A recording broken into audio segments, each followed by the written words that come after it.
जय हिंद साथियों, आज के इस क्लास में आप सभी का बहुत बहुत स्वागत है। तो साथियों, बिहार पुलिस मध्य निषेध सिपाही और कक्षपाल की भर्ती के लिए आज हमारा सुपर प्रैक्टिस सेट नंबर 18 चलेगा, जिसमें साथियों हम लोग GK, science, special Bihar GK और करंट अफेयर से लगभग 50 सिलेक्टेड प्रश्नों को कवर करेंगे। तो ये प्रैक्टिस सेट आपके लिए बहुत ज़्यादा महत्वपूर्ण है, इसलिए आप लोग पूरा प्रैक्टिस सेट को लगाइए। और ये क्लास आपको डेली रात 8 बजे लाइव चैट के साथ दिया जाता है। तो चलिए इसी के साथ आज के सेट को स्टार्ट करते हैं। तो देखिए, आज का पहला क्वेश्चन है, तिलका मांझी को किस वर्ष में फांसी दी गई थी? 1750, 1770, 1785 या फिर डी 1800 में? चलिए क्वेश्चन नंबर 1 के लिए आप लोग आंसर बताइए। तिलका मांझी को किस वर्ष में फांसी दी गई थी? तो यहाँ पर इस क्वेश्चन का आंसर क्या होगा? तिलका मांझी को 13 जनवरी 1785 में भागलपुर में फांसी दिया गया था। कहाँ पर? भागलपुर में। कब? तो 1785 में। सी वाला ऑप्शन यहाँ पर आपका सही जवाब है। तिलका मांझी का जन्म कब हुआ था? तो 1750 में। ठीक है, तिलका मांझी का जन्म 1750 में होता है और 1785 में इनको फांसी दी गई थी। तो आंसर यहाँ पर क्या होगा? सी वाला ऑप्शन। चलिए आगे देखिए क्वेश्चन नंबर 2। निम्नलिखित में से कौन सा राष्ट्र कभी भी राष्ट्रसंघ का सदस्य नहीं था? चलिए क्वेश्चन नंबर 2 के लिए आप लोग आंसर बताइए। और जो भी साथी चैनल पर पहली बार आए हैं, आप लोग चैनल को सब्सक्राइब कर लीजिए ताकि एक भी क्लास आपका छूटे ना। तो राष्ट्रसंघ की बात करें तो इसकी स्थापना 10 जनवरी 1920 को किया गया था। एक है संयुक्त राष्ट्र संघ, जिसकी स्थापना 24 अक्टूबर 1945 को किया गया था, और एक है राष्ट्र संघ, जिसकी स्थापना 10 जनवरी 1920 को किया गया था। तो कौन सा राष्ट्र कभी भी राष्ट्र संघ का सदस्य नहीं था? तो याद रखिएगा, अमेरिका। यहाँ पर फर्स्ट ऑप्शन आपका सही जवाब है, अमेरिका। राष्ट्र संघ के जनक कौन थे अगर आपसे पूछे तो वुड्रो विल्सन। यहाँ पर नाम लिख देते हैं। ये सब क्वेश्चन एग्जाम के लिए इंपॉर्टेंट है, इसलिए आपको बता रहे हैं। वुड्रो विल्सन कौन थे? तो राष्ट्र संघ के जनक थे वुड्रो विल्सन। चलिए आगे देखिए, दाची ग्राम जो जम्मू कश्मीर में स्थित है क्या है? और साथियों, जैसे ही क्लास खत्म हो जाएगा इसका पूरा पीडीएफ आपको मिल जाएगा आंसर के साथ में। प्रत्येक क्वेश्चंस के नीचे यहाँ पर आंसर लिखा हुआ मिलेगा। ये सब कुछ आपको मिलेगा बैच में। ये हमारा व्हाट्सअप नंबर है, मैसेज करके बता सकते हैं। तो साथियों, दाची ग्राम जो जम्मू कश्मीर में स्थित है ये क्या है? तो एक राष्ट्रीय उद्यान है। यहाँ पर बी वाला ऑप्शन आपका सही जवाब है, राष्ट्रीय उद्यान है। अगर आपसे पूछे भारत का सबसे बड़ा राष्ट्रीय उद्यान कौन सा है? तो हेमिस नेशनल पार्क। ठीक है, हेमिस नेशनल पार्क जो कि लद्दाख में स्थित है, भारत का सबसे बड़ा राष्ट्रीय उद्यान है। और भारत का पहला राष्ट्रीय उद्यान पूछे तो ये हो जाएगा जिम कॉर्बेट। यहाँ पर नाम लिख देते हैं, जिम कॉर्बेट भारत का पहला राष्ट्रीय उद्यान है जो कि उत्तराखंड में स्थित है। और साथ ही यहाँ पर आप लोग देख सकते हैं आपके बैच में 1 लाइनर जीके जीएस नोट्स का सेट 20 तक अपलोड हो चुका है। तो जो भी साथी बैच को परचेज कर लिए हैं आप लोग जाकर रिवीजन कर सकते हैं। साथ ही यहाँ पर देख सकते हैं बिल्कुल इसी प्रकार से आपको 55 से 60 नोट्स दिया जाएगा। इसी प्रकार से आपको स्पेशल बिहार जीके का भी नोट्स मिलेगा। ठीक है, और क्वेश्चन बैंक भी आपको इसी प्रकार से मिल जाएगा। तो ये हमारा व्हाट्सअप नंबर दिया गया है, इस पर मैसेज करके बता सकते हैं कि सर हमें नोट्स चाहिए।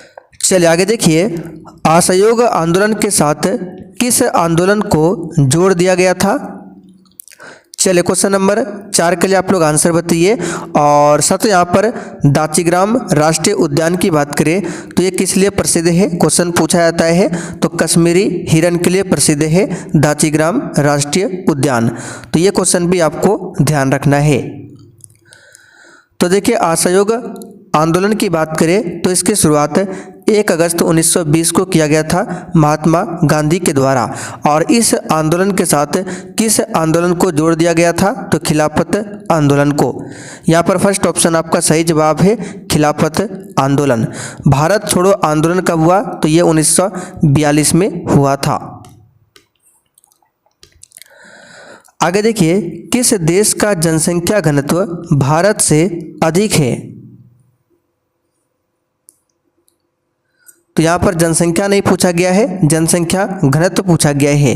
तो किस देश का जनसंख्या घनत्व भारत से अधिक है? तो बांग्लादेश का। यहाँ पर फर्स्ट ऑप्शन आपका सही जवाब है। बांग्लादेश की बात करें तो बांग्लादेश को नदियों का देश कहा जाता है। क्या कहा जाता है? नदियों का देश। और इसी बांग्लादेश में ब्रह्मपुत्र नदी को जमुना के नाम से पुकारा जाता है। चलिए आगे बढ़ते, क्वेश्चन नंबर 6। नेपाल की सबसे लंबी नदी कौन सी है? बताइए।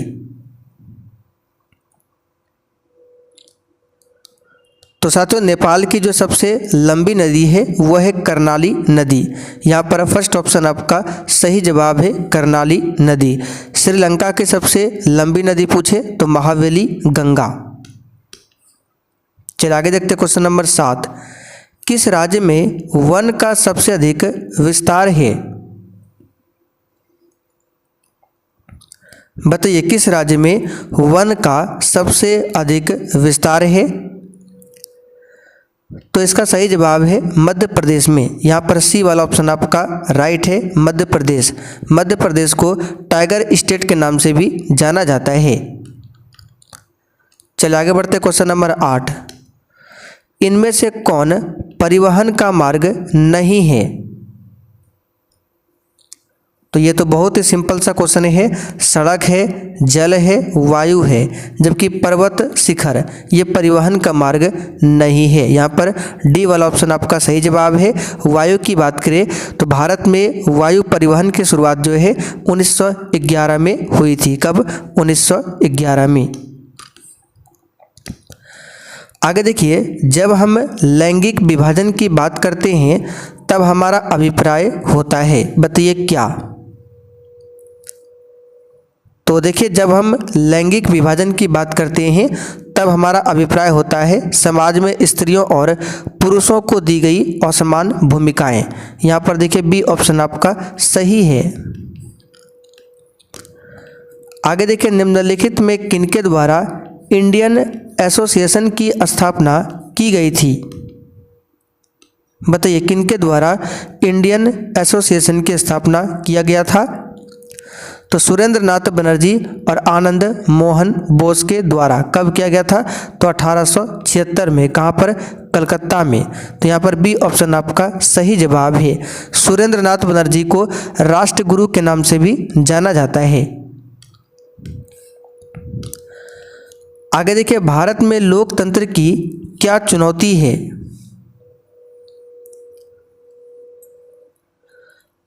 डी राइट आंसर करेंगे इनमें सभी। भारत में लोकतंत्र की आतंकवाद, जातिवाद और परिवारवाद ये सबसे बड़ी चुनौती है। यहाँ पर डी ऑप्शन आपका राइट है।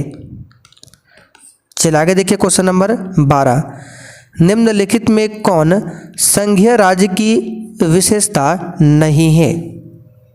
बताइए, इसमें से कौन संघीय राज्य की विशेषता नहीं है? तो यहाँ पर इस क्वेश्चन का आंसर होगा इकहरी शासन व्यवस्था। ये संघीय राज्य की विशेषता नहीं है। संघीय राज्य की विशेषता है लिखित संविधान, शक्तियों का विभाजन, सर्वोच्च न्यायालय, संविधान की सर्वोच्चता, ये सभी संघीय सरकार की विशेषता है। तो इकहरी शासन व्यवस्था ये संघीय राज्य की विशेषता नहीं है। आंसर क्या होगा? सी वाला ऑप्शन। चलिए आगे देखिए, गारो पहाड़ियाँ कहाँ पर स्थित है? चलिए क्वेश्चन नंबर 13 के लिए आप लोग आंसर बताइए। गारो पहाड़ियाँ कहाँ पर स्थित है? तो यहाँ पर इस क्वेश्चन का आंसर है मेघालय में है गारो पहाड़ियाँ। सी वाला ऑप्शन यहाँ पर आपका सही जवाब है, मेघालय। मेघालय की राजधानी पूछे कहाँ पर है? तो शिलोंग। आगे देखिए, विश्व के इतिहास में पहली परमाणु आपदा कब हुई थी? चलिए क्वेश्चन नंबर 14 के लिए आंसर बताइए। विश्व के इतिहास में पहली परमाणु आपदा कब हुई थी? तो याद रखिएगा 6 अगस्त 1945 को। 6 अगस्त 1945 को जापान के हिरोशिमा पर परमाणु बम गिराया गया था और उस परमाणु बम का नाम क्या रखा गया था? तो लिटिल बॉय। क्या नाम रखा गया था? Little boy.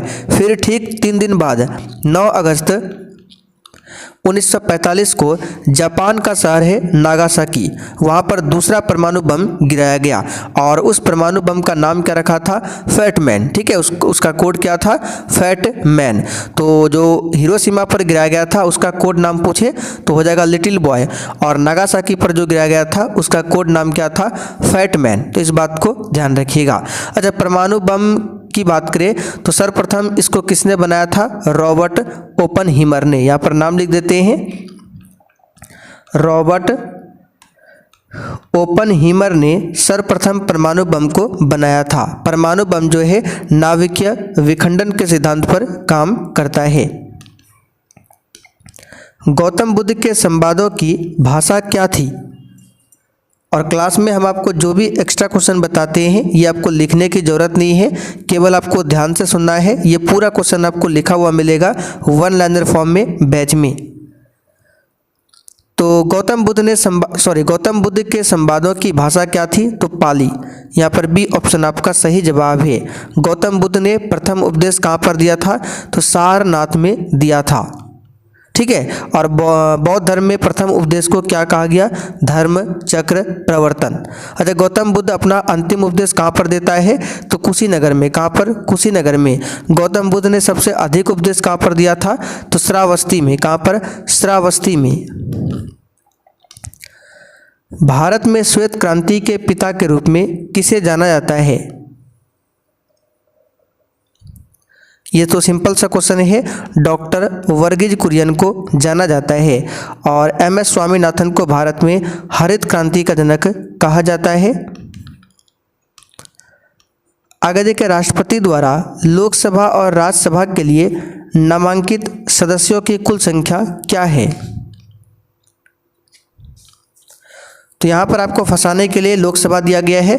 अब जो राष्ट्रपति जो है लोकसभा में एक भी सदस्य को मनोनीत नहीं करता है, केवल राज्यसभा में कितना? तो 12 सदस्यों को मनोनीत करता है। तो यहाँ पर सी ऑप्शन आपका सही जवाब है। राज्यसभा का उल्लेख किस आर्टिकल में किया गया है? तो आर्टिकल 80 में राज्यसभा का गठन किया जाता है। राज्यसभा के सदस्यों की अधिकतम संख्या 250 हो सकती है, परंतु वर्तमान में कितना है? 245 है। कितना है? 245 है।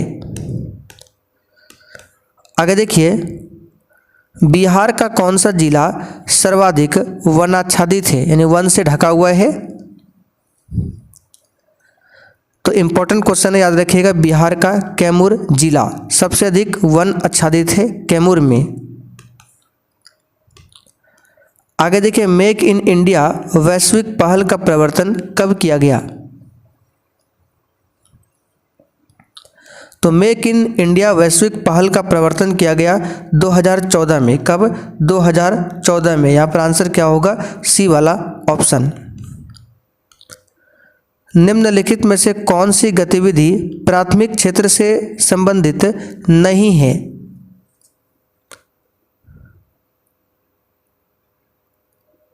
तो यहाँ पर इसका आंसर क्या होगा? देखिए, परिवहन दिया हुआ है, मछली पकड़ना दिया है, बैंकिंग दिया है, सभी। तो बोला गया प्राथमिक क्षेत्र से संबंधित कौन नहीं है? तो परिवहन और बैंकिंग ये तृतीय क्षेत्र से संबंधित है। तो यहाँ पर केवल मछली पकड़ना जो है प्राथमिक क्षेत्र से संबंधित है। तो पूछा गया कौन सी गतिविधि प्राथमिक क्षेत्र से संबंधित नहीं है? तो परिवहन और बैंकिंग दोनों हो जाएगा। बिहार में 2 दिवसीय आम महोत्सव 2025 का आयोजन कहाँ पर किया गया? तो ये किया गया ज्ञान भवन में। कहाँ पर किया गया? ज्ञान भवन में। फर्स्ट ऑप्शन आपका सही है। विश्व खेल पत्रकार दिवस कब मनाया जाता है? तो साथियों, विश्व खेल पत्रकार दिवस 2 जुलाई को मनाया जाता है। कब? 2 जुलाई को। चलिए आगे बढ़ते। क्वेश्चन नंबर देखिए 23। भारत सरकार द्वारा रॉ यानी कि RAW का नया प्रमुख किसे नियुक्त किया गया है?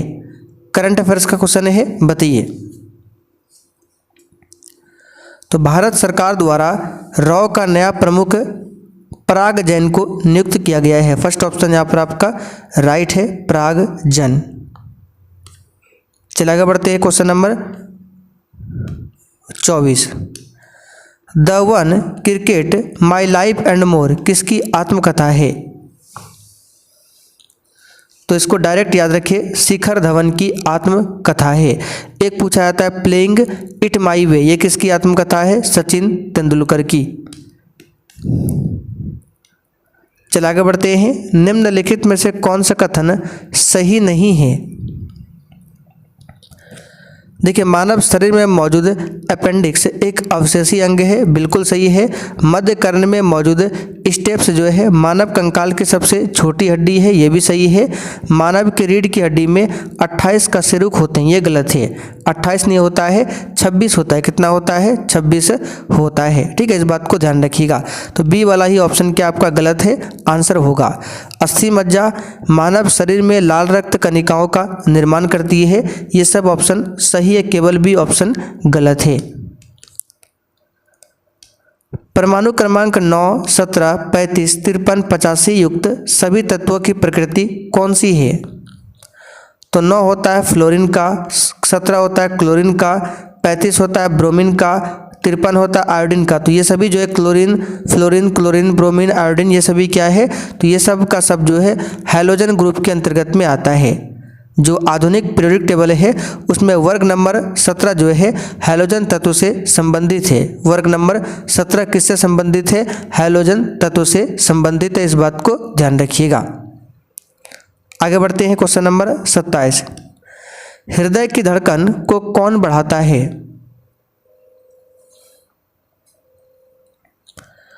तो हृदय की धड़कन को एड्रीनलिन बढ़ाता है। कौन? एड्रीनलिन। यहाँ पर सी ऑप्शन आपका सही आंसर है। आगे देखिए, निम्न में कौन सही सुमेलित नहीं है? तो विटामिन B1 बेरी बेरी बिल्कुल सही है। विटामिन ए वर्णांधता, विटामिन सी स्कर्वी और विटामिन डी यहाँ पर नपुंसकता दिया हुआ, ये गलत है। तो डी वाला ऑप्शन यहाँ पर आपका राइट है। विटामिन डी जो है इसकी कमी से नपुंसकता नहीं होता है। विटामिन डी की कमी से रिकेट्स बीमारी होती है, जिसको सूखा रोग भी बोला जाता है। अच्छा, आयरन की कमी से कौन सा बीमारी होता है? तो आयरन की कमी से एनीमिया, आयोडीन की कमी से घेंगा रोग होता है। निम्न में से कौन सा धातु समूह इतना मृदु होता है कि उन्हें चाकू से काटा जा सकता है और इनका घनत्व कम और गलनांक निम्न होता है?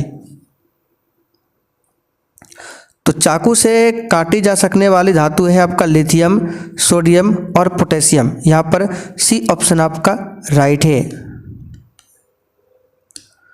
भारत में आम चुनाव किस सिद्धांत पर आधारित है? बताइए, भारत में जो आम चुनाव है किस सिद्धांत पर आधारित है? तो भारत में आम चुनाव जो है प्रादेशिक प्रतिनिधित्व के सिद्धांत पर आधारित है। बी ऑप्शन आपका सही है। और भारत में पहली बार आम चुनाव 1951-52 में हुआ था। ब्रिटिश इंडिगो बागान मालिकों के अत्याचारों का वर्णन करने वाला प्रसिद्ध नाटक नील दर्पण किसने लिखा?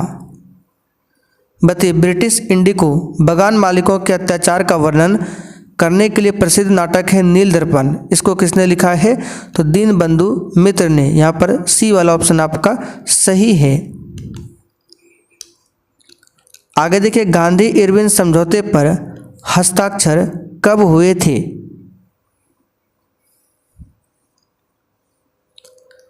तो 5 मार्च 1931 को हुआ था। 5 मार्च 1931 को। आगे देखिए, तालीकोटा की प्रसिद्ध लड़ाई कब हुई थी? तो साथियों, तालीकोटा की प्रसिद्ध लड़ाई जो है ये 1565 में हुआ था। कब? 1565 में। आगे देखिए, निम्नलिखित में से कौन औरंगजेब का उत्तराधिकारी बना था? बताइए, औरंगजेब का उत्तराधिकारी आपको याद होगा 1707 में औरंगजेब की मृत्यु हो जाती है। ठीक है, तो मृत्यु होने के बाद उत्तराधिकारी के लिए युद्ध शुरू हो गया, जिसमें राजकुमार मुअज्जम विजयी रहा और इसे ही औरंगजेब का उत्तराधिकारी बनना पड़ा। तो यहाँ पर आंसर क्या होगा? मुअज्जम। भारतीय सिविल सेवा में अर्हता प्राप्त करने वाले प्रथम भारतीय कौन थे? तो यहाँ पर इस क्वेश्चन का आंसर होगा सत्येंद्र नाथ टैगोर। आगे देखते हैं क्वेश्चन नंबर 36।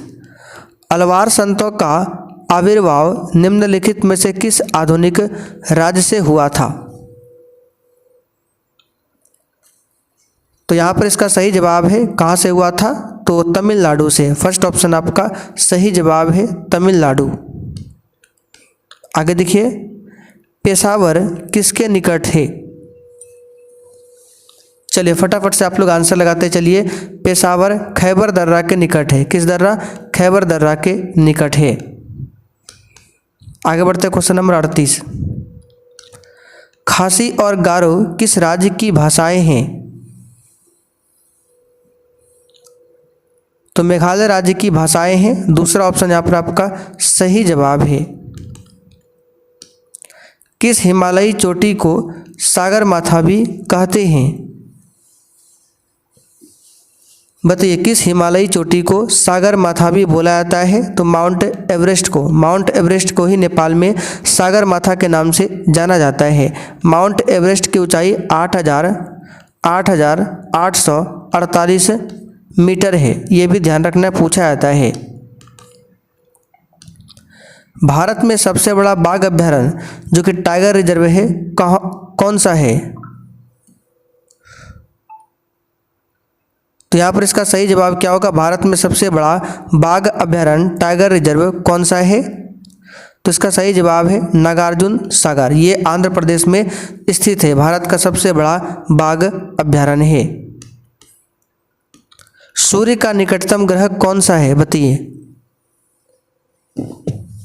तो सोलर सिस्टम के बारे में आपको बीच बीच में बताते हैं। सौरमंडल का सबसे बड़ा ग्रह बृहस्पति, दूसरा सबसे बड़ा ग्रह शनि पूछे। सौरमंडल में बुध और शुक्र दो ऐसे ग्रह हैं जिनके पास एक भी उपग्रह नहीं है। तो सूर्य का निकटतम ग्रह ऑप्शन के हिसाब से कौन सा हो जाएगा? तो सूर्य से निकटतम ग्रह यहाँ पर ऑप्शन के हिसाब से हो जाएगा बुध। ठीक है, सूर्य से सबसे नज़दीक बुध है और शुक्र से सबसे नज़दीक पूछे तो पृथ्वी। भारत में बीबी का मकबरा कहाँ पर स्थित है? बताइए। तो साथियों, भारत में बीबी का मकबरा जो है महाराष्ट्र के औरंगाबाद में स्थित है। यहाँ पर दूसरा ऑप्शन आपका सही है। खलीफा से प्रतिष्ठान पत्र मांगने और प्राप्त करने वाला प्रथम सुल्तान कौन था? सही जवाब है इल्तुतमिश। फर्स्ट ऑप्शन आपका राइट है। आगे देखिए, 1937 में देसी भाषा के माध्यम से बुनियादी शिक्षा देने के गांधी जी के प्रस्ताव का समर्थन करने के लिए शिक्षा सम्मेलन कहाँ पर आयोजित किया गया था?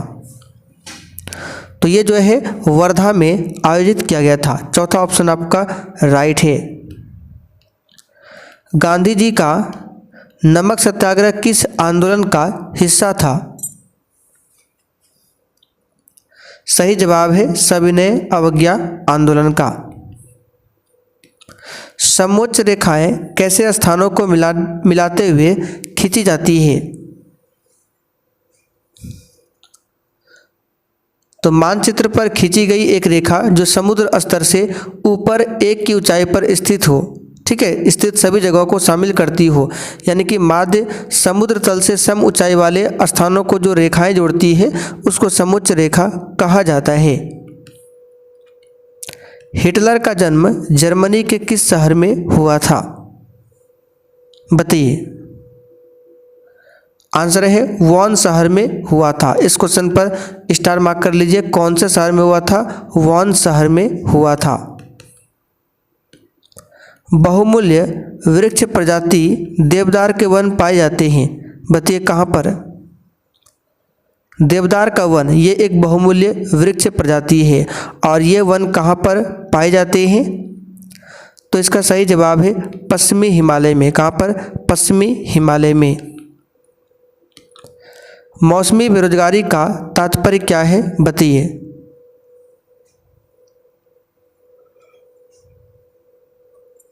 तो साथियों, मौसमी बेरोजगारी का तात्पर्य क्या है? तो जब वर्ष के कुछ महीनों में रोजगार प्राप्त नहीं होता है उसको ही मौसमी बेरोजगारी कहा जाता है। और सबसे अधिक मौसमी बेरोजगारी आपको कहाँ पर मिलेगा? तो कृषि के क्षेत्र में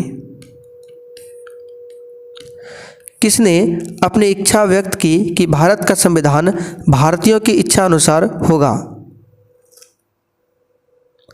बताइए इस क्वेश्चन का आंसर क्या होगा? तो यहाँ पर इस क्वेश्चन का आंसर क्या होगा? महात्मा गांधी ने। किसने? महात्मा गांधी ने। तो साथियों आज का सेट आपका यहीं पर कंप्लीट हो जाता है। अब जिनको भी इस एग्ज़ाम के लिए बैच ज्वाइन करना है, आइए आपको बता देते हैं। बैच में ही आपको क्लास का PDF, क्लास का notes, question bank, special Bihar GK notes सब कुछ दिया जाता है।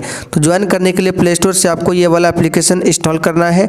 नाम देख लीजिए, सक्सेस वर्ल्ड MCQ। इंस्टॉल करने के बाद ओपन करना है तो ऑल कोर्स लिखा मिलेगा, यहाँ पर क्लिक करना है और सबसे नीचे आ जाना है। सबसे नीचे में आपको मिलेगा बिहार मद्य निषेध और कक्षपाल के लिए। तो यहाँ पर पेमेंट करके इस बैच को आप लोग परचेज कर सकते हैं।